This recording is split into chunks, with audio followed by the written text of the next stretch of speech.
Astaghfirullah. Assalamualaikum warahmatullahi wabarakatuh. Alhamdulillah wassalatu wassalamu ala Rasulillah wa ala alihi wa sahbihi wa mawalah wa la hawla wa la quwata illa billahi wa ba'd. Ma'asyiral muslimin yang dimuliakan Allah Subhanahu wa taala. Alhamdulillah di malam hari ini kembali kita bisa duduk untuk bertolabul ilmi di Masjid Nurul Hidayah, dan kita lanjutkan kajian kita meneruskan pembahasan kemarin meningkap tentang berdirinya firqah Khawarij, di mana kemarin kita sudah jelaskan sampai kepada terbunuhnya Utsman ibn Affan radhiyallahu anhu di tangan para pemberontak ataupun Khawarij. Maka setelah terbunuhnya Utsman ibn Affan radhiyallahu anhu,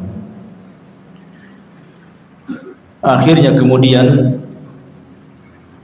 banyak para sahabat Nabi sallallahu alaihi wasallam meminta Ali radhiyallahu anhu untuk menggantikan posisi Utsman ibn Affan. Walaupun pada waktu itu Ali juga menolak, dan dia mengatakan, tamannaitu an akuna waziran la amiran.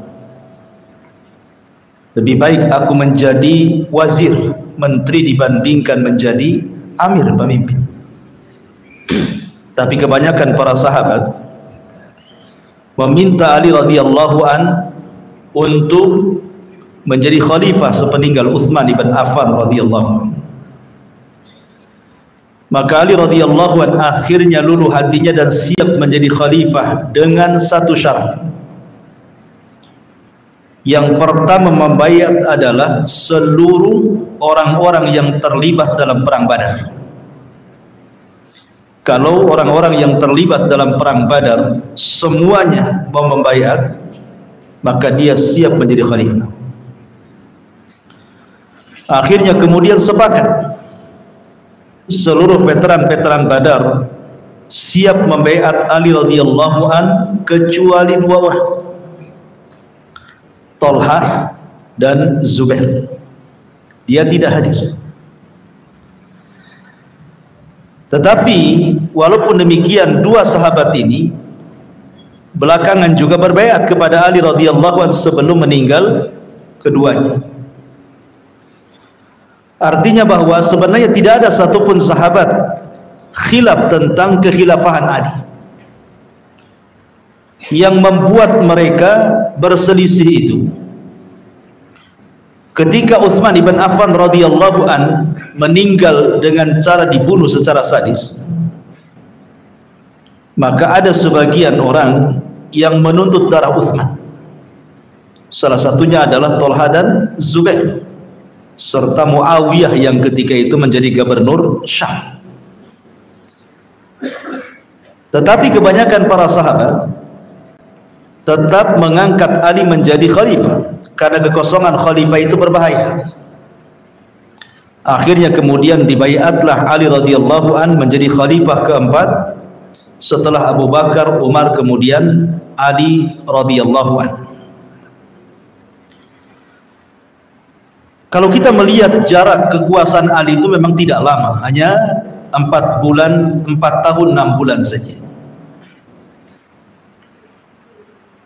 Beda dengan Utsman sampai 12 tahun lebih, ataupun Umar sampai 10 tahun. Kalau Ali itu hanya 4 tahun 6 bulan saja dia berkuasa. Kemudian kisahnya tidak setertib kisahnya kalau kita menceritakan tentang kisahnya Umar saat menjadi khalifah atau Utsman saat menjadi khalifah. Sebab di zaman Ali radhiyallahu an ini banyak fitnah masalahnya. Jadi kalau cerita tentang kekhilafahan Ali itu ceritanya perang itu saja. Dan perangnya bukan melawan orang-orang di luar Islam, justru perangnya perang saudara. Mulai daripada Jamal, kemudian Siffin, kemudian Nahrawan, dan begitu seterusnya sampai dia wafat. Jadi memang Ali radhiyallahu an ini betul-betul diuji oleh Allah Subhanahu wa taala, dan ke dalam kekhilafahan terjadi fitnah yang diisyaratkan oleh Hudzaifah ibnul Yaman ketika ditanya oleh Umar ibnul Khattab, fitnah yang akan datang yang seperti ombak lautan yang tidak bisa dihentikan.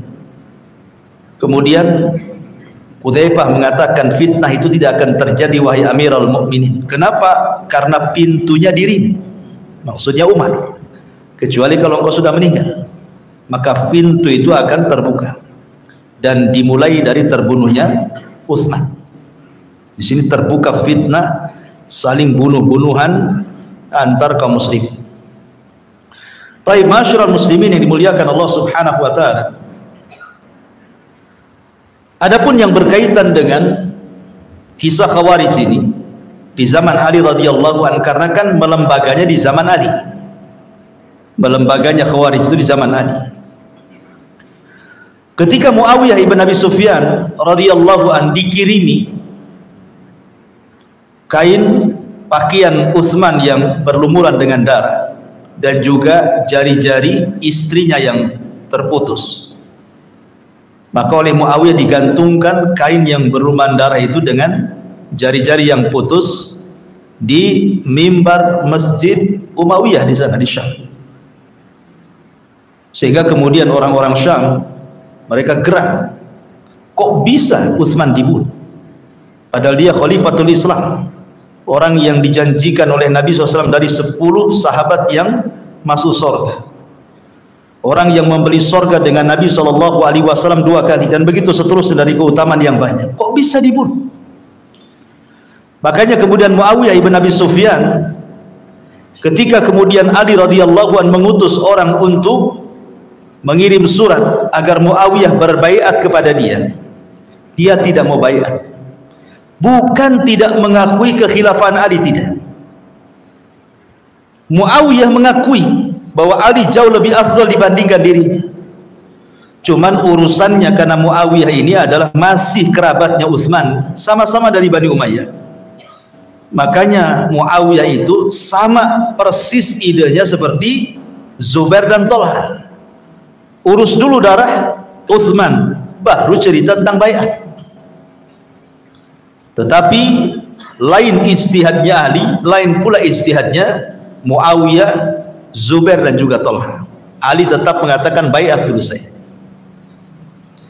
Jadi dari sini ada 2 kesimpulan. Kesimpulan yang pertama, bahwa kekhilafahan Ali radhiyallahu anhu tidak diingkari, baik orang-orang yang menuntut darah Utsman ataupun orang-orang yang setuju Ali cepat dibaiat. Tidak ada khilaf tentang kekhilafahan Ali. Mereka mengakui bahwa Ali itu jauh lebih afdal dibandingkan mereka. Kemudian kesimpulan kedua adalah bahwa orang-orang yang tidak setuju berbaiat itu, orang-orang yang tidak setuju berbaiat kepada Ali radhiyallahu anhu, mereka ingin disegerakan tentang darah Utsman. Sementara orang-orang yang mendukung pembaiatan Ali itu meminta agar orang-orang itu berbaiat dulu, kemudian biarkan waktu berjalan sampai betul-betul tenang, kaum muslimin bersatu, baru ditangkap para pembunuhnya. Tetapi semua atas takdir Allah Subhanahu wa taala, ikhwan. Memang harus terjadi. Lah diawali dengan perang Jamal, baru perang Siffin dulu kan. Perang Jamal dulu, baru Siffin. Jadi dalam perang Jamal ini, Thalha dan Zubair ketika itu memang sangat geram dengan para pembunuh Utsman. Dia ingin menangkap mereka berdua dengan mengerahkan pasukan dari Hijaz menuju Syam, berangkat dengan pasukan yang banyak, dan merayu Ummul Mukminin Aisyah radhiyallahu anha untuk ikut. Kemudian dengan banyaknya argumen, akhirnya Aisyah pun ikut juga akhirnya. Berarti di sini ada 3 orang tuh. Ada Tolha ibn Ubaidillah, ada Zubair ibn Awam, dan juga Ummul Mukminin Aisyah radhiyallahu anha. Berangkat ke mana? Berangkat ke Basra. Ketika itu Ali radhiyallahu anhu masih di Madinah. Mendengar bahwa ada pergerakan dari Zubair, Tolha dan Aisyah radhiyallahu anha dengan bawa pasukan yang besar dan hendak menghakimi setiap orang yang terlibat dalam pembunuhan Utsman, maka Ali sebagai khalifah tidak mungkin tinggal diam karena akan terjadi kekacauan. Maka Ali pun menyusul, kemudian mengarah ke Kufah. Jadi satu di Basrah, satu di Kufah. Akhirnya kemudian Ali radhiyallahu an mengingatkan Zubair dan Tolha ini agar jangan sampai terjadi pertumpahan darah. Kemudian akhirnya berdamailah 2 orang ini dengan Ali radhiyallahu anhu. Masalahnya yang terlibat dalam pembunuhan Utsman ini di belakang mereka adalah Abdullah ibn Sabah, tokoh munafik yang pura-pura masuk Islam di zaman Utsman ibn Affan radhiyallahu anhu. Dia mengatakan ini tidak bisa dibiarkan, kalau mereka sampai berdamai bahaya kami. Kalau sampai 2 orang ini berdamai, kubu Ali dan juga kubu Tolha, maka nyawa mereka terancam. Pasti mereka akan membuat bulir-bulir kesepakatan. Boleh jadi mungkin di antara kesepakatan itu, mungkin para pembunuh itu akan ditangkap dan diadili kan itu. Akhirnya kemudian di malam hari ketika semua tenang karena sudah terjadi islah, tenang malam itu. Yang tidak tenang siapa? Orang-orang munafik. Orang-orang yang terlibat dalam pembunuhan Abdullah ibn Sabah. Akhirnya Abdullah ibn Sabah kemudian membagi pasukan yang terlibat dalam pembunuhan Utsman menjadi 2 pasukan. Satu pasukan mengarah ke Basrah, satu pasukan mengarah ke Kufah. Untuk apa? Untuk menyerang dua-duanya. Jadi membuat kekacauan. Jadi pasukan yang dikerahkan ke Basrah tiba-tiba kemudian menyerang di malam hari, sehingga seolah-olah yang menyerang itu adalah tentara Ali. Kemudian pasukan yang diarahkan ke Kufah menyerang tentara Ali, seolah-olah digambarkan yang menyerang itu tentara Tolha. Subhan, dalam satu malam fitnah terjadi. Dan ketika itu Zubair dan Tolha tidak ikut terlibat dalam peperangan ini. Karena memang tidak ada urusan dengan peperangan itu, kan sudah selesai. Namanya sudah rapat, sudah oke, sudah islah, apalagi tiba-tiba kemudian malam itu terjadi peperangan di antara 2 kubu itu. Lah ketika saling suudon, kan ini kan suudon namanya. Ini kubu Ali suudon kepada kubu Tolha, jangan-jangan nih Tolha gerakkan pasukan kita di malam hari. Yang satunya juga suudon, jangan jadi pasukan Ali kemudian menggempur kita. Akhirnya kemudian mereka tidak terima, 2 pasukan ini bertempur hebat-hebatan di malam itu. Sampailah ke telinga Aisyah radhiyallahu anha. Kemudian Aisyah radhiyallahu anha ingin berusaha untuk menenangkan, jangan sampai ada pertumpahan darah. Naiklah dia ke atas unta. Makanya nanti perang ini disebut perang Jamal. Kenapa? Karena Aisyah radhiyallahu anha ketika itu naik Jamal. Jamal itu unta. Maksud Aisyah, kedatangan Aisyah itu maksudnya mau mendamaikan. Tapi disangkanya kedatangan Aisyah itu memperkuat kubu Tolha, makin semangat perangnya. Begitu ikhwan, kalau sudah terjadi kekacauan, kepala korlap itu tidak bisa untuk mendamaikan. Contoh kalau ada demo ikhwan, demonstrasi, pada awalnya aja kepala korlapnya naik di atas mobil korlapnya itu, wah teriak-teriak ya. Ini demonstrasi silmi, nggak boleh ada kekacauan, buang sampah pun jangan sembarangan. Itu waktu aman, dia bisa disetir sama dia. Ketika sudah malam, mulai ya kan, ban dibakar, dorong-dorongan, mulai lempar batu. Mana ada kepala korlapnya bisa balikin kayak siang menjadi damai? Enggak, yang ada kacau. Enggak ada yang bisa. Disitulah kenapa kemudian ahli sunnah mengatakan demo itu lebih banyak memadaratkan dibandingkan manfaatnya. Karena kalau sudah terjadi kekacauan, tidak ada yang bisa menyetop.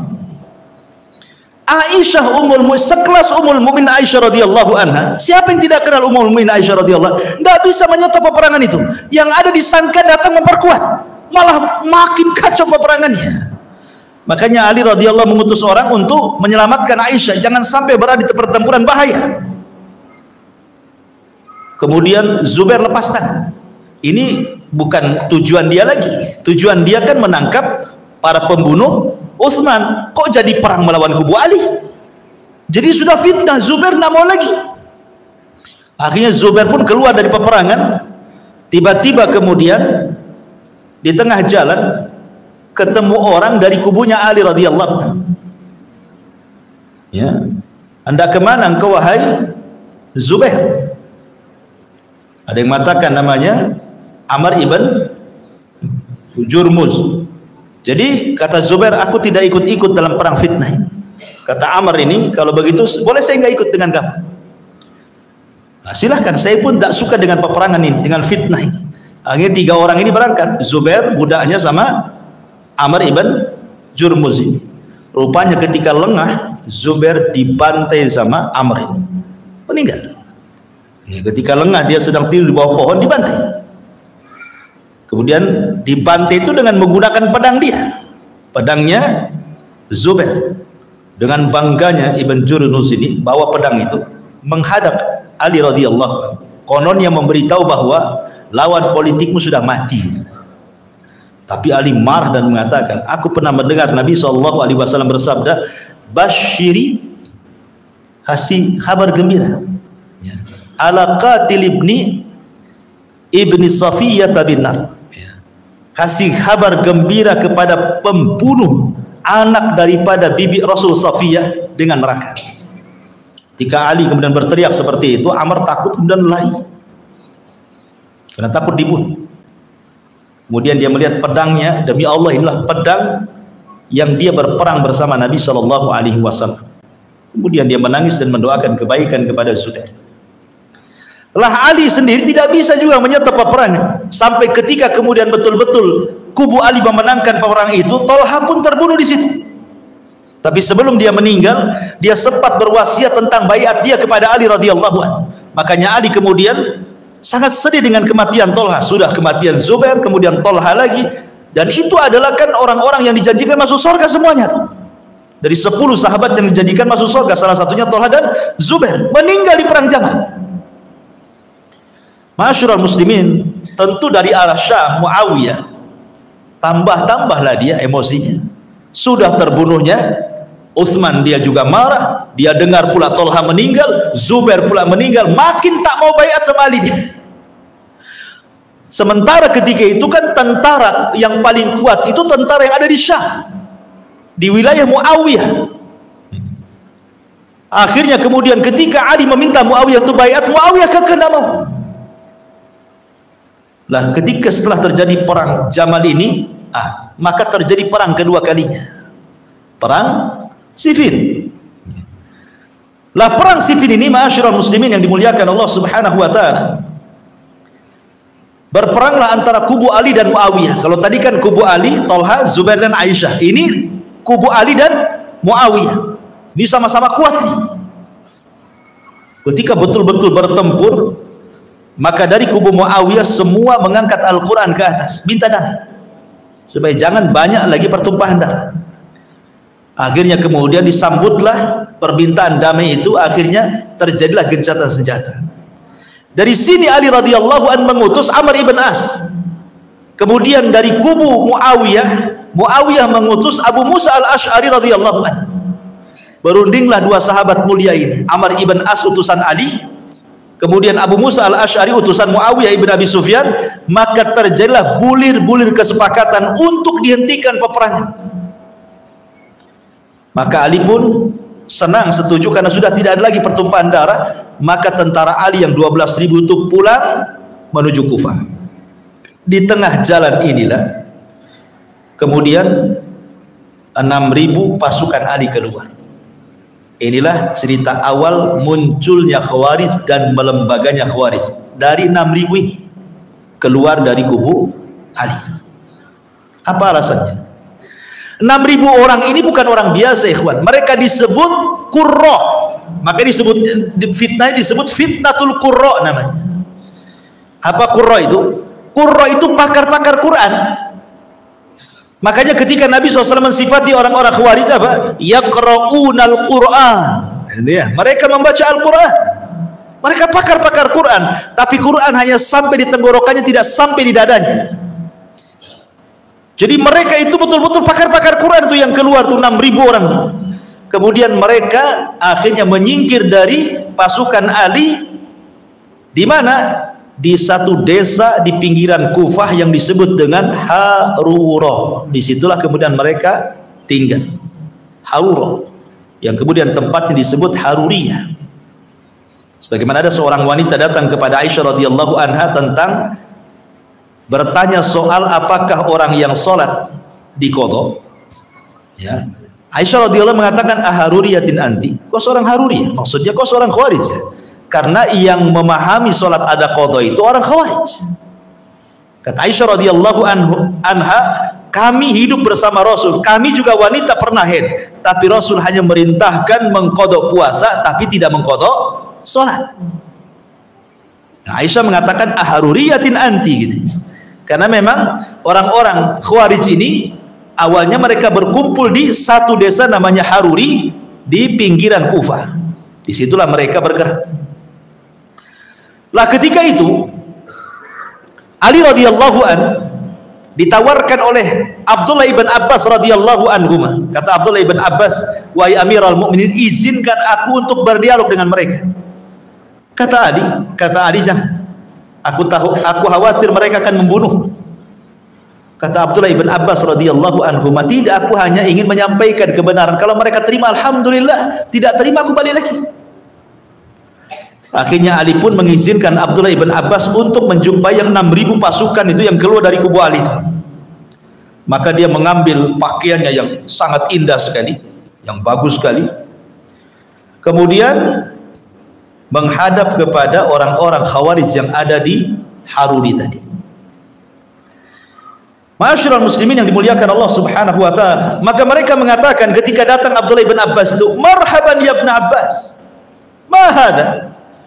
Selamat datang wahai Ibnu Abbas, kata mereka. Apa-apaan ini? Apa-apaan ini? Maksudnya melihat pakaian yang indah yang dipakai, apa-apaan ini katanya. Karena orang-orang Khawarij itu terkenal orang-orang yang memang betul-betul zuhud. Dari segi pakaian tuh mereka lusuh-lusuh gitu saja, gak pernah menggunakan pakaian-pakaian yang indah itu. Jadi ketika Abdullah ibn Abbas membawa pakaian, menggunakan pakaian indah tuh heran mereka. Dan dikatakan, apa ini katanya? Ini bukan sunnah Nabi, mungkin begitu bahasa mereka. Tapi Abdullah ibn Abbas radhiyallahu anhu mengatakan, bukankah di antara kalian ada yang hidup di zaman Nabi?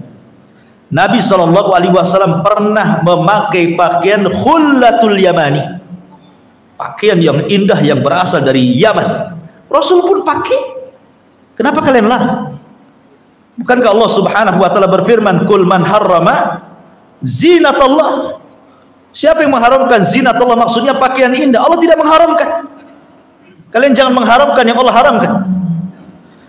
Ma'asyiral muslimin, rupanya ketika berdialognya Abdullah bin Abbas dengan mereka, ada seseorang namanya Ibnu Quwah. Ibnu Quwah itu pimpinannya orang Khawarij.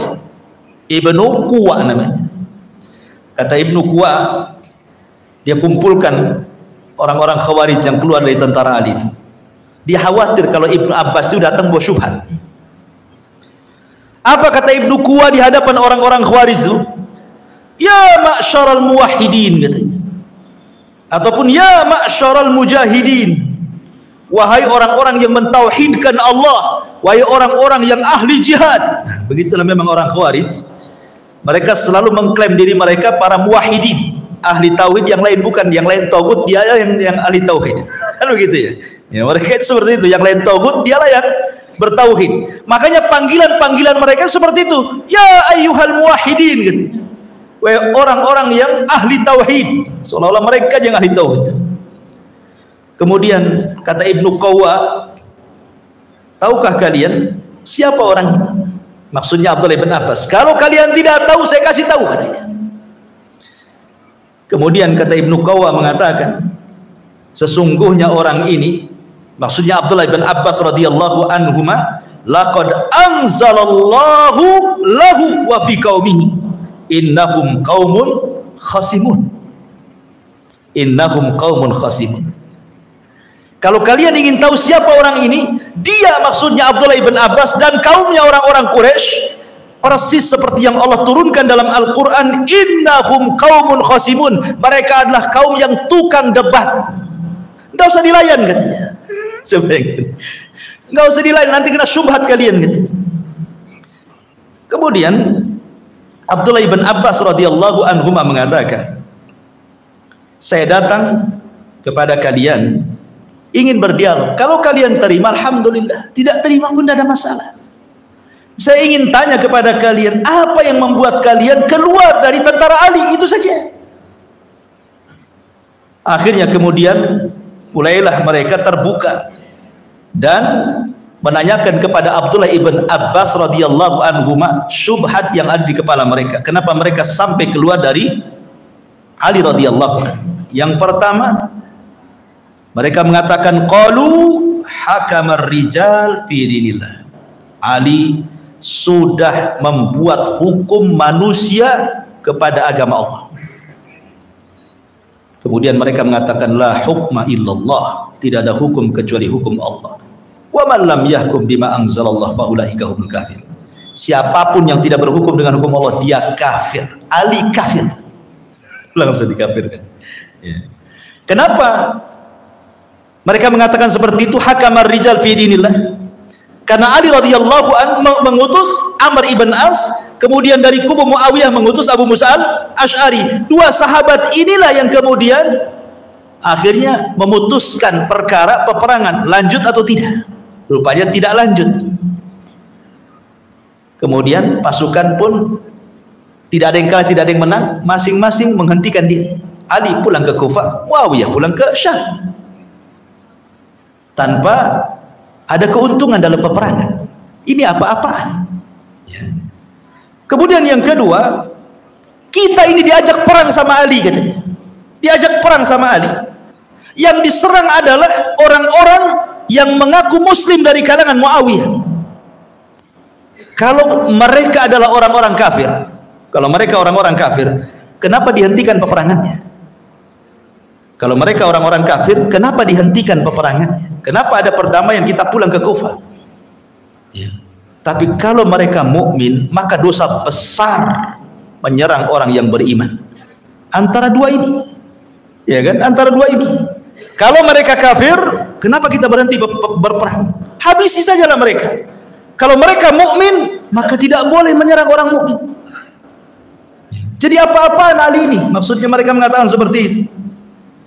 Kemudian mereka mengatakan, ketika kemudian dalam peperangan kita tidak boleh mengambil ghanimahnya, kemudian tidak boleh mengambil tawanannya untuk dijadikan budak katanya. Berarti ada dua kemungkinan. Ali melakukan dosa besar karena memerintahkan kita membunuh orang Islam katanya. Kan itu. Sebab kalau seandainya mereka orang kafir, jangan dihentikanlah peperangannya. Habis itu kita pulang bawa ghanimah, kita pulang bawa tawanan budak, kan begitu. Itu syubhat yang kedua. Syubhat yang ketiga, dalam perjanjian antara Amr ibn As dan Abu Musa al-Ash'ari, di situ tidak ditulis Amirul Mukminin, tapi ditulis Ali ibn Abi Thalib. Kalau dia tidak mau ditulis Amirul Mukminin, pemimpinnya orang-orang yang beriman, kalau begitu dia Amirul Kafirin. Oh, langsung main kafir-kafir. Karena dia tidak mau ditulis Amirul Mukminin, pemimpinnya orang yang beriman, berarti dia pemimpinnya orang kafir katanya. Enak kalau ngomongnya. Ya, sudah berani mengkafirkan Ali. Itulah akidahnya orang Khawarij. Saya diulang kemarin bahwa salah satunya apa? Memberontak pemerintah karena dibangun pemahaman takfir, mudah mengkafirkan, berakhir dengan menghalalkan jiwa manusia. Itulah orang Khawarij seperti itu. Masyarul muslimin yang dimuliakan, kata Abdullah ibn Abbas, ada yang lain? Tidak ada. Baik, saya akan jawab, kata Abdullah ibn Abbas. Ini yang ngomong alim turjumanul Quran, orang yang didoakan Nabi SAW, Allahumma faqihu fid din, ya Allah cerdaskan anak ini. Bukan Orang kaling-kaling Abdullah ibn Abbas ini memang betul-betul alim min ulama'i sahabat. Kalau seandainya syubhat ini sampai kepada kita, mungkin kita tidak bisa menjawabnya. Tapi syubhat itu datang kepada Abdullah ibn Abbas, jawabannya sudah hadir di kepalanya. Kata Abdullah ibn Abbas radhiyallahu anhu mengatakan, oke, saya ingin tanya kepada kalian, adapun Ali hakama rijal fi dinillah. Kata kalian dia berhukum dengan hukum manusia dalam agama Allah. Mengutus Amr ibn As kemudian berdamai dengan Abu Musa al-Ash'ari radhiyallahu anhu. Di dalam Al-Qur'anul Karim Allah Subhanahu wa taala mengatakan yahkumu bihi dzawai adlim minkum. Yahkumu bihi dzawai adlim minkum. Ayat ini bicara tentang hukum orang yang sedang ihram berburu. Kan salah satu larangan ihram tidak boleh berburu, tidak boleh. Kalau sampai orang ihram kemudian berburu, maka lihat buruannya. Maka sebagai gantinya kalau dia memburu kelinci, maka nanti kelinci ini sama dengan apa? Sama dengan kambing umpamanya. Korban kambing. Jadi nanti akan, dan yang mengira-ngira engkau bunuh ini berarti kau kurban ini adalah orang-orang yang punya ibrah, punya pengetahuan. Dan Allah mengatakan yahkumu bihi dawi adli minkum. Yang berhak menghukumi soal itu adalah dawi adlin, orang-orang yang punya ibrah, keadilan, yang akan menghukumi kira-kira kalau kau bunuh kelinci apa sebagai tebusan kurbannya. Artinya bahwa yang menghukumi ini, kalau kamu sudah membunuh kelinci berarti kau bunuh harus korban kambing. Siapa ini? Kan yahkumu bihi dawai adlin, berarti orang ini mengira-ngira, kamu udah bunuh ini berarti kamu harus nyembelih ini. Lah ini saja yang menghukumi adalah siapa? Manusia. Karena Quran kan dan hadis tidak dijelaskan kalau kelinci sama dengan kambing, kalau menjangan sama dengan sapi, kalau ini nggak ada rinciannya kan. Itu dikembalikan kepada orang yang diutus oleh penguasa untuk mengira-ngira. Ini soal pembunuhan kelinci, itu saja dikirim orang yang mengislah. Kemudian juga dalam soal urusan rumah tangga, apabila seorang suami bermasalah dengan istri kemudian tidak bisa berdamai, maka ada langkah yang paling akhir, fab'atsu hakaman min ahlihi wa hakaman min ahliya. Utus keluarga laki-laki, utus keluarga perempuan, berdamai kalian. Kata Abdullah bin Abbas, kalau urusan kehormatan, urusan kemaluan saja, maksudnya orang menikah itu kan karena melakukan hubungan. Kalau urusan kemaluan saja boleh seseorang itu mengutus pada suami istri, ini bukan urusan itu, tapi urusan yang lebih besar, urusan darah. Ini kalau dibiarkan tidak terjadi perundingan, banyak orang mati di sini. Kata Abdullah bin Abbas radhiyallahu anhu, kalau urusan kecil saja boleh seorang berdamai, mengutus orang untuk berdamai, apalagi urusan besar, urusan darah katanya. Ini satu. Kemudian yang kedua, kalian berperang dan kalian mengatakan tidak dapat tawanan, tidak dapat harta rampasan perang. Apakah kalian redha merampas harta kaum muslimin, kemudian kalian redha menawan Ummul Mukminin Aisyah radhiyallahu anha? Karena kan Aisyah dari kubu yang berbeda dengan kubu Ali kan. Artinya kalau seandainya pasukan Zubair, pasukan Tolha kalah di perang Jamal, berarti Aisyah juga kalah. Berarti bolehlah kita menawan Ummul Mukminin Aisyah radhiyallahu anha. Redokah kalian Ummul Mukminin menjadi tawanan kalian, menjadi budak kalian? Sementara tidak ada manusia terbaik daripada istri-istri Nabi sallallahu alaihi wasallam. Adapun yang terakhir, kata Abdullah bin Abbas radhiyallahu anhuma, adapun Ali tidak memakai dalam surat perjanjian dengan sebutan Amirul Mukminin, cukup meletakkan Ali bin Abi Thalib. Ini pun pernah dilakukan Nabi saat perjanjian Hudaybiyah. Ya, perjanjian Hudaybiyah itu kan ketika kemudian Nabi sallallahu alaihi wasallam melakukan perjanjian dengan orang-orang musyrik Quraisy, tiba-tiba kemudian Ali radhiyallahu anhu mengatakan, menulis dari Muhammad, Nabi dan Rasulnya, langsung marah tuh, langsung marah orang-orang Quraisy dan mengatakan, ya Muhammad, kalau engkau tulis Nabiyuhu wa Rasuluhu, Nabi dan Rasulnya, tentu kami tidak akan perang bersama kamu. Justru gara-gara itulah kami perang. Hapus itu nama itu, cukup Muhammad bin Abdullah saja. Kata Abdullah ibn Abbas radhiyallahu anhu, apakah ketika kemudian dihapuskan kalimat Nabi dan Rasul dalam surat perjanjian Hudaybiyah, maka serta-merta dia tidak jadi Nabi lagi?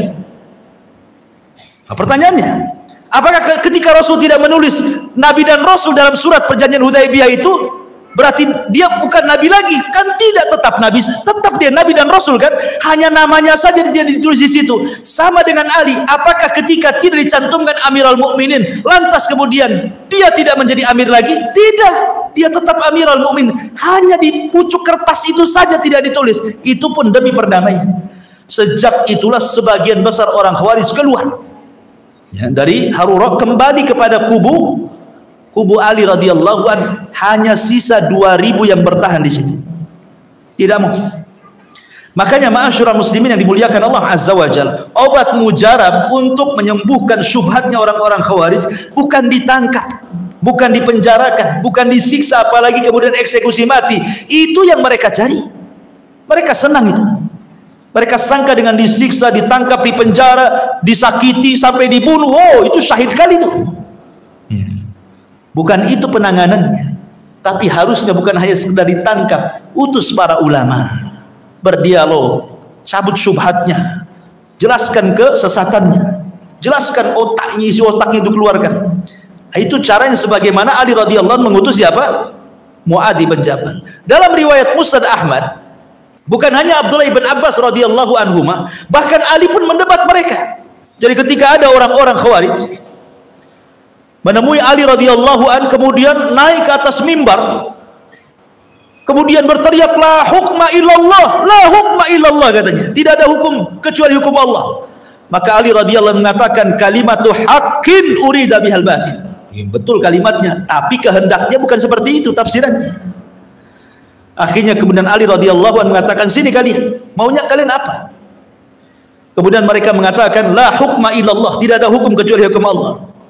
Kemudian sambil mereka memegang mushaf, tidak ada hukum kecuali hukum Allah. Jadi mushafnya diginikan, tidak ada hukum kecuali hukum Allah. Kata Ali, kalau begitu, kemarikan sini mushafnya.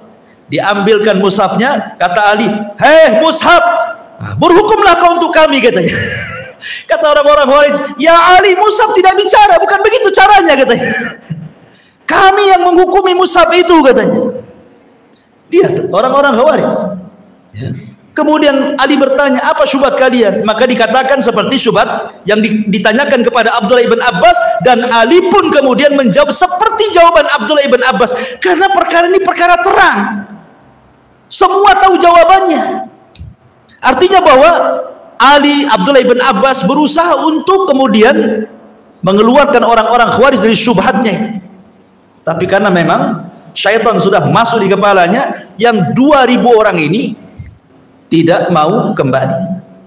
Ali radhiyallahu an tidak memerangi mereka, dibiarkan ya, asal jangan kemudian membuat kekacauan saja, membiarkan mereka hidup di Harura sampai pada waktunya, ikhwan.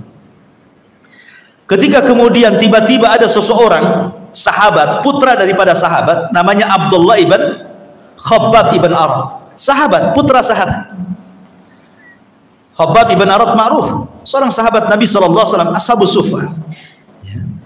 Anaknya ini Abdullah ibn Khabbab ini pulang dari safar dengan istrinya, dengan budaknya Jariyah yang sedang hamil.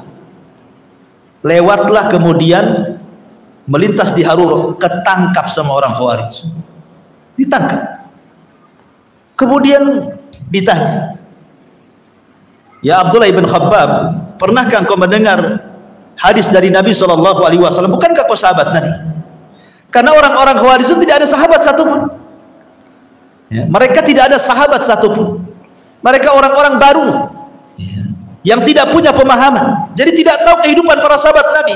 Makanya mereka mengatakan, ya Abdullah ibn Khabbab, bukankah kau sahabat Nabi? Karena mereka bukan sahabat Nabi.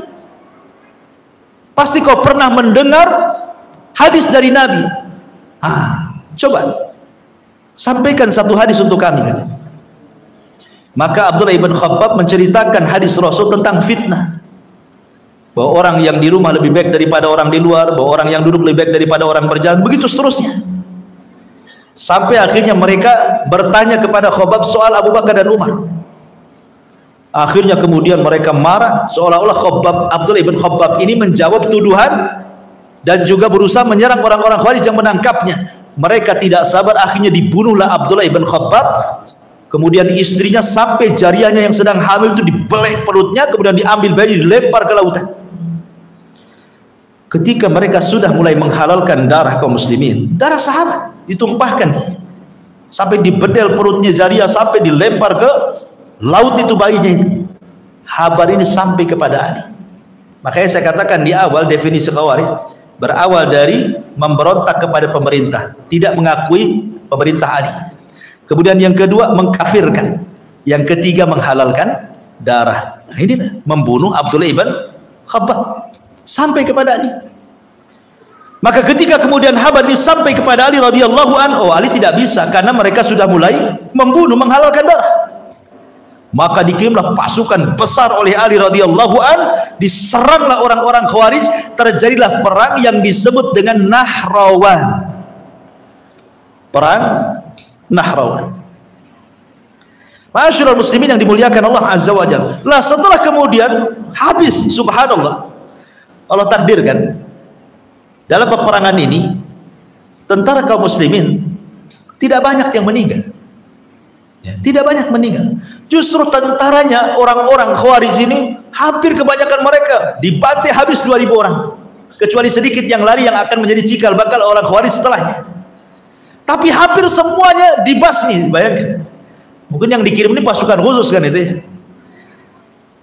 Ali radhiyallahu an ketika itu mengatakan kepada para sahabatnya, coba cari dari orang-orang Khawarij yang mati itu seseorang yang memiliki gundukan atau daging yang jadi di bahunya, ya, di tangannya, ya pokoknya sekitar tangan lah, dia ada semacam disebut dzu thadyain, pemilik dua tete, ya, sad itu kayak tete perempuan ya, maksudnya ada gundukan daging di tangannya.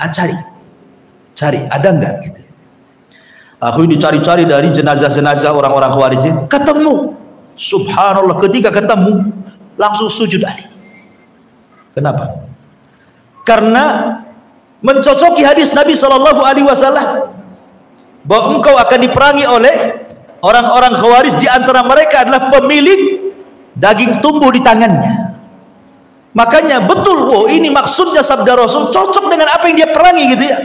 Makanya ketika mereka membantai orang-orang Khawarij di Nahrawan, Ali sangat senang sekali karena persis seperti sabda Nabi ketika Aisyah radhiyallahu anha mendengar bahwa Ali bersyukur karena artinya dia bukan menyasar kepada orang salah gitu maksudnya. Memang dia bantai itu betul-betul pembantian itu sebagaimana sabda Rasul, "Idza laqitumuhum faqtuluhum fa inna fi qatlihim ajrun." Kalau engkau melihat orang-orang Khawarij, perangi mereka karena dalam memerangi mereka terdapat pahala.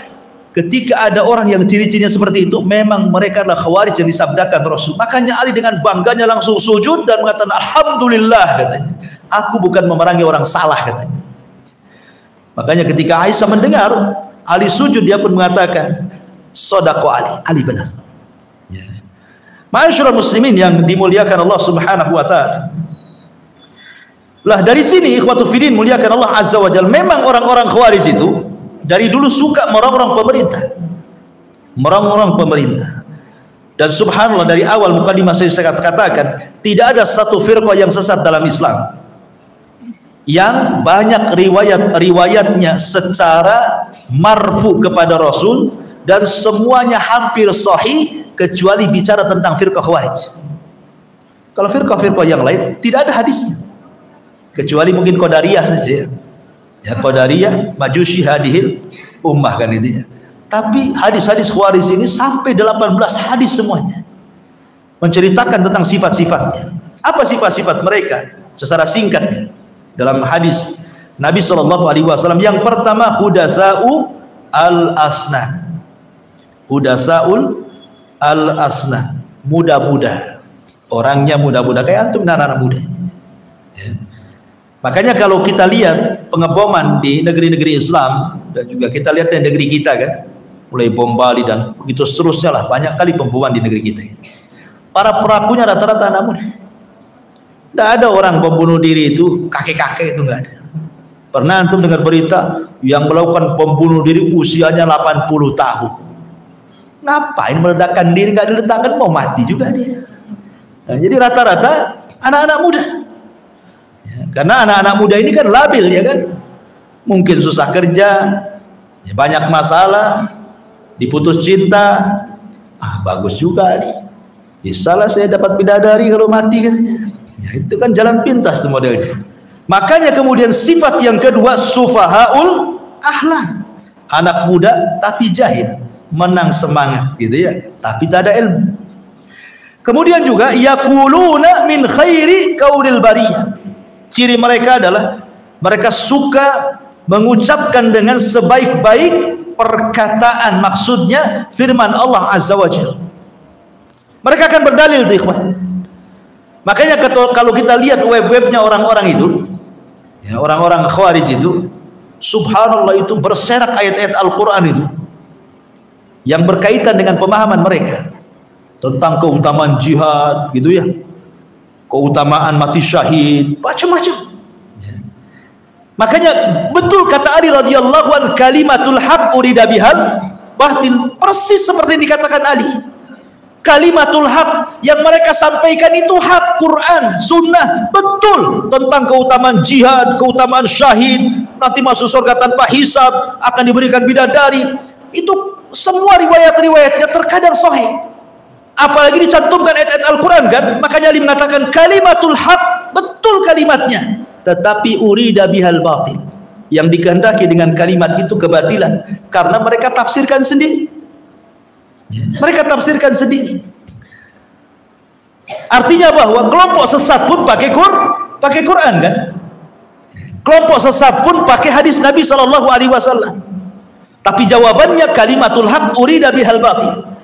Boleh saja yang kalian sampaikan Quran, yang kalian sampaikan hadis Nabi, tapi penafsirannya bukan sebagaimana penafsiran salaf, tapi penafsiran sesuai dengan kehendak kalian. Makanya harus diadakan dialog dengan mereka, luruskan pemahaman, harus diluruskan pemahaman. Karena kalau seandainya kita membantah pamannya dalil ini Quran, tidak mungkin kita katakan ayat lemah kan itu. Ayat tidak ada yang lemah. Ataupun ini riwayatnya Bukhari Muslim, kita katakan ini riwayatnya lemah. Tidak. Kita tidak membahas soal ayat ini atau hadis ini, tapi kita membahas pemahamannya. Makanya kesesatan itu karena ada dua jalan. Pertama dari segi dalil, yang kedua dari segi madlul. Boleh jadi karena dalilnya sesat, mungkin hadis maudhu dijadikan hujah, sesatlah dia. Atau boleh jadi hadisnya sahih, bahkan menggunakan ayat, tapi madlulnya, apa yang dikehendaki dalil itulah yang kemudian dia tidak memahaminya, dibawa kepada pemahamannya sendiri, sesatlah dia. Itulah orang Khawarij seperti itu. Kemudian ciri yang selanjutnya, dhaifun fi fahmid din wa fiqhihi, mereka sangat lemah dalam memahami agama, apalagi rincian fikihnya. Dan itu disebutkan dalam hadis Nabi, la yujawizuhana jirahu, mereka membaca Quran tidak sampai di tenggorokannya. Maknanya mereka tidak memahami dengan sebenar-benar pemahaman. Sudah azan dulu. Azan dulu lah. Fadhal azan.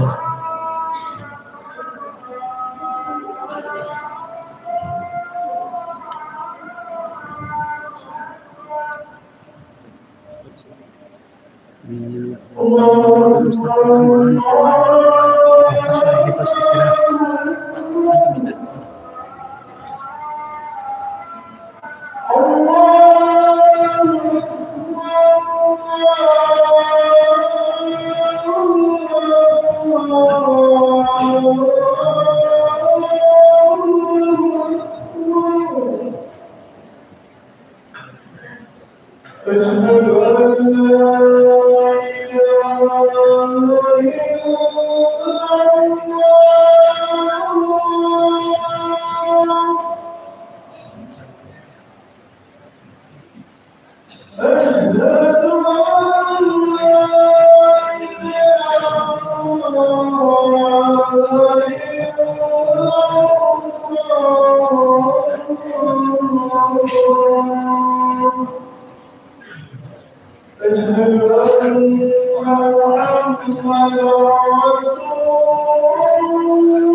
Ya, alhamdulillah.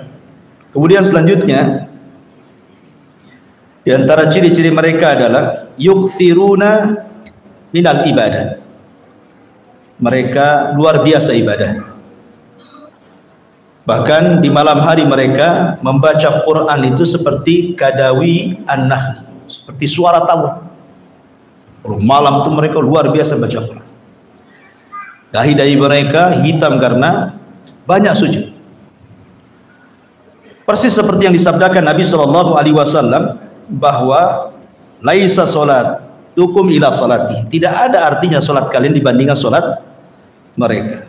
Puasa kalian dibandingkan puasa mereka. Baca Quran kalian dibandingkan baca Quran mereka. Artinya mereka dalam ibadah mengungguli kalian. Tetapi sekali lagi mereka membaca Al-Quran tapi tidak sampai ke tenggorokan mereka. Kemudian secara singkat, yaqtuluna ahlal Islam. Mereka membunuh kaum muslimin. Herannya, wa yada'una ahlal awthan. Mereka meninggalkan para penyembah berhala. Jadi apa yang mereka lakukan dari pengeboman, pembantaian, meneteskan darah, itu fokusnya ke orang-orang Islam. Sasarannya itu ke orang-orang Islam. Tapi mereka tidak menyasarkan kepada orang-orang kafir. Dari mana kita tahu? Dan umumnya kita lihat hari ini kan, ya kita lihat saja ketika pemahaman mereka mengatakan pemerintah ini pemerintah tauhid. Karena mereka menganggap pemerintah ini tauhid, masalahnya kafir gitu. Siapapun yang mendukung pemerintah maka dia tauhid. Siapapun yang mendukung pemerintah maka dia kafir. Maka mereka membuat satu kaidah, man lam yukaffir kafir fahuwa kafir. Siapa yang tidak mengkafirkan orang kafir, dia kafir. Ketika mereka mengatakan pemerintah kafir, kemudian kita tidak mengkafirkan pemerintah, berarti kita kafir. Karena masuk dalam kaidah, siapa yang tidak mengkafirkan orang kafir, dia kafir. Jadi yang nggak kafir dia aja lah. Kan bahaya. Kaidah ini ya tidak salah secara mutlak sih. Tapi tidak benar secara mutlak juga. Kalau kaidah ini malam yukafir kafir fahuwa kafir, siapa yang tidak mengkafirkan orang kafir dia kafir, maksudnya adalah yang dikafirkan Allah dan Rasulnya, benar kaidah ini. Ketika Allah mengatakan Yahudi kafir, kita katakan kafir. Ketika Allah mengatakan Nasrani kafir, kita katakan kafir. Nggak ada masalah. Justru ketika kita tidak mengatakan Yahudi kafir, Nasrani kafir, bisa kafir kita. Karena tidak mengkafirkan yang Allah kafirkan. Harusnya kita kafirkan yang Allah kafirkan, kan? Tapi jangan coba-coba mengkafirkan yang Allah tidak kafirkan, yang Rasul tidak kafirkan. Nah, itulah pemahaman Khawarij. Allah tidak kafirkan, kalian kafirkan. Rasul tidak kafirkan, kalian kafirkan. Habis itu kalian halalkan pula darahnya. Dan begitu seterusnya. Kemudian yat'anuna ala umaraihim wa yashhaduna alaihim bid-dhalal. Mereka orang-orang Khawarij ciri berikutnya adalah suka mencela pemerintah dan selalu menganggap pemerintah itu di atas kesesatan. Dalilnya apa? Perkataan Dzul Khuwaisirah kepada Nabi, "I'dil ya Muhammad." Nah, ini kan mencela Nabi. Nabi itu umarah. Selain juga dia Nabi, dia Rasul gitu ya. Dia pun pemimpin. Tiba-tiba kemudian Dzul Khuwaisirah mengatakan, adil engkau wahai Muhammad. Ini namanya mencela pemerintah namanya. Kan Nabi simbol pemerintah. Sama dengan presiden itu kan simbol pemerintah gitu. Jadi itulah sifat mereka. Kemudian la yarawna ahlal ilmi wal fadli makanatan. Mereka tidak memandang sama sekali para ulama. Bagi mereka ulama itu jatuh di mata mereka. Buktinya dalam sejarah mereka membunuh Utsman. Pada sebelum dibunuh Utsman sudah ngomong, aku ingin katakan kepada kalian, di hadapan kalian ada Ali, di hadapan kalian ada Tolha, di hadapan kalian ada Zubair, di hadapan kalian ada Abu Hurairah, ada sahabat-sahabat yang lainnya. Dulu di masa Rasul, kata Rasul, siapa yang bisa membeli sumur rumah, kujanjikan dia masuk surga. Kata Utsman, aku yang membelinya. Katakan sama orang-orang itu. Tapi tetap saja dibunuh. Artinya sifat mereka adalah tidak memandang para ulama, orang-orang yang memiliki keutamaan itu, di mata mereka semua rendah. Kemudian juga nazalu ayat al-kufar wa ja'aluha lil mu'minin. Terkadang mereka kemudian mengambil ayat-ayat yang harusnya ayat itu istidlal, pengambilan dalilnya ditujukan kepada orang-orang kafir, tetapi mereka menunjukkan ayat itu untuk orang-orang yang beriman. Jadi ayat untuk orang kafir diletakkan kepada orang-orang yang beriman. Itulah ciri-ciri Khawarij. Kemudian juga istahallu dima'al muslimin.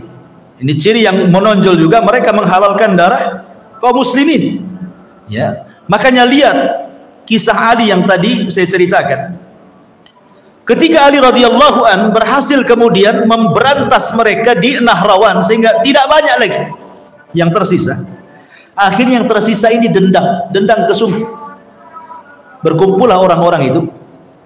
Kemudian mereka mengatakan, kita harus menghentikan nih kerusakan ini, dan kerusakan itu ditimbulkan dari 3 orang katanya.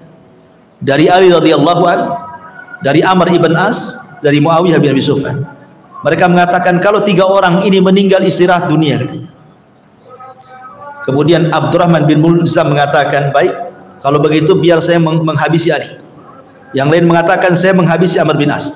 Yang lain mengatakan saya menghabisi Muawiyah. Bergeraklah mereka, subhanallah, di bulan Ramadan tanggal 17. Tanggal 17 ini terjadi perang Badar. Ini bulan suci, ikhwan.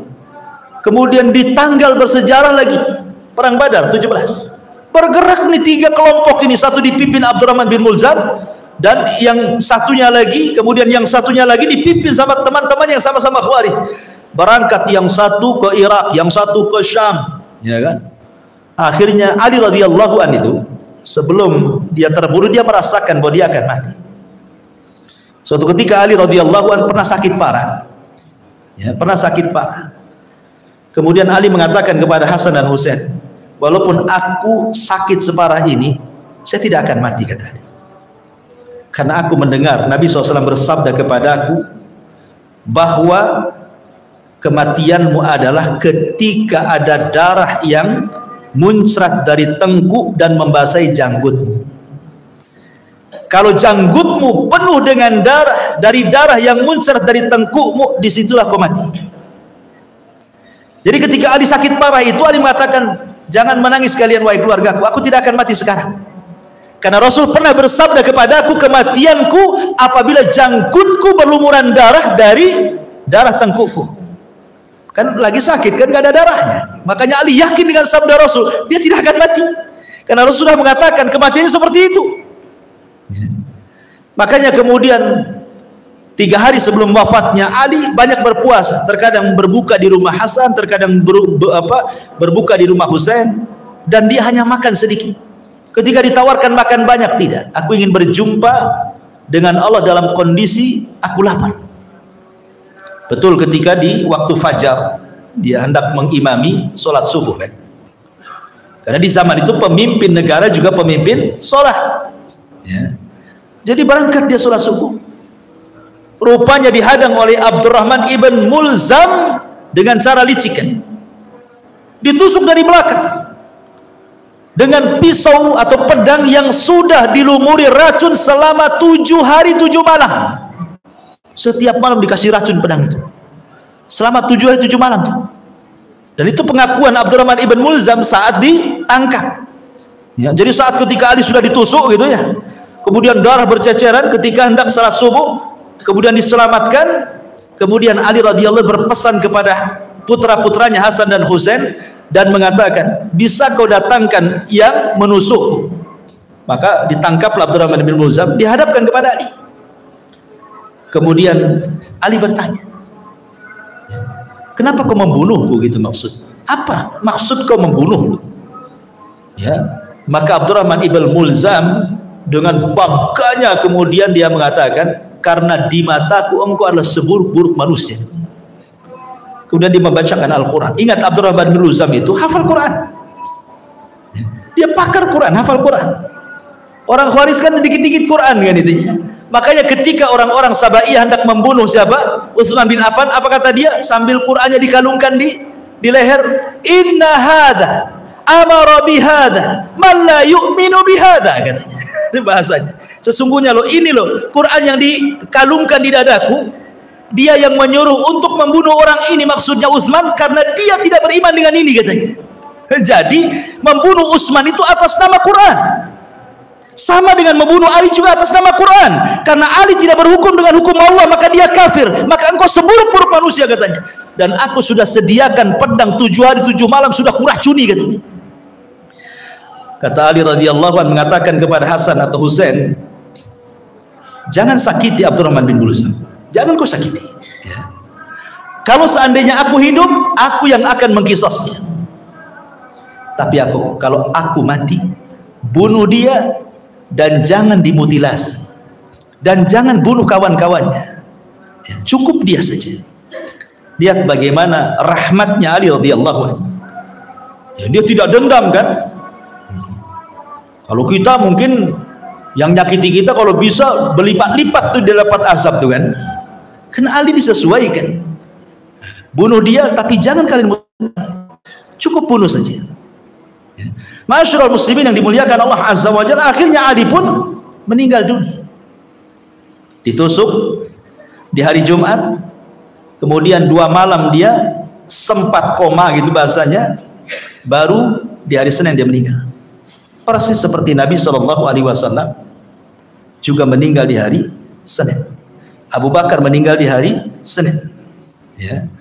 Ma'asyiral muslimin yang dimuliakan Allah subhanahu wa ta'ala, lah dari sini bahwa ciri-ciri orang Khawarij itu istahallu dima'al muslimin, mereka menghalalkan darah kaum muslimin, bahkan darah orang mulia sekalipun sekelas Utsman, sekelas Ali, mereka bantai. Apalagi darah-darah antum ya. Darah Utsman dibantai mereka, darah Ali dibantai mereka. Orang-orang mulia, orang-orang yang sudah jelas dijadikan surga kan. Apalagi darah-darah kita gitu. Bagi mereka udah kayak makan kerupuk aja tuh. Ma'asyiral muslimin yang dimuliakan Allah azza wa jalla. Kemudian katsirul ikhtilafi ma bainahum, mereka juga banyak perselisihan di antara mereka. La yarawna imamata al-jair awil zalim illa kharaju li isqatihim. Jadi mereka itu tidak pernah melihat ada pemimpin yang zalim menurut mereka atau pemimpin yang fajir menurut mereka, kecuali harus diturunkan dari tahtanya. Tapi mereka sendiri tidak bisa kemudian menggantikan posisi imam yang diturunkan mereka. Contoh nih, ketika mereka hendak menurunkan pemerintahan Utsman kan, mereka datang kepada Ali. Pada Ali itu tidak mau dibaiat, tetapi berbuat dusta kepada Utsman dan mengatakan, ya Utsman, kalau engkau turun, Ali siap dibaiat. Ali tidak pernah mengatakan siap dibaiat. Makanya kemudian Ali dipanggil oleh Utsman, betul kau siap dibaiat Ali? Kata Ali, tidak. Kalau begitu, apa entah syubhat mereka? Kalau engkau tidak merasa. Jadi sebenarnya mereka tidak bisa mendatangkan keinginan mereka. Mereka hanya hendak mencopot pemerintah yang sah, tapi tidak bisa menggantikan dengan yang lebih baik sebenarnya. Ma'asyiral muslimin yang dimuliakan Allah, dan itu memang fakta sejarah seperti itu. Orang-orang Khawarij.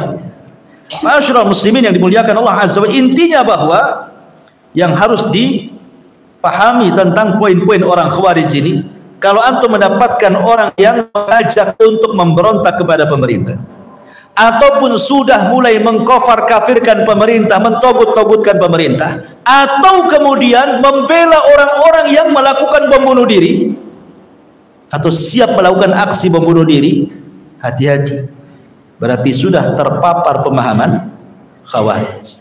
Ini 3 poin penting dalam masalah Khawarij. Wallahu a'lam bishawab. Saya kira cukup. Mungkin ada pertanyaan. Kalau ada, kalau nggak ada, kita udah sholat juga ya, kita tutup sajalah, nggak usah tanya-tanya ya. Subhanakallahumma bihamdika asyhadu an la ilaha illa anta astaghfiruka wa atubu ilaik. Allahu ta'ala. Assalamualaikum warahmatullahi wabarakatuh.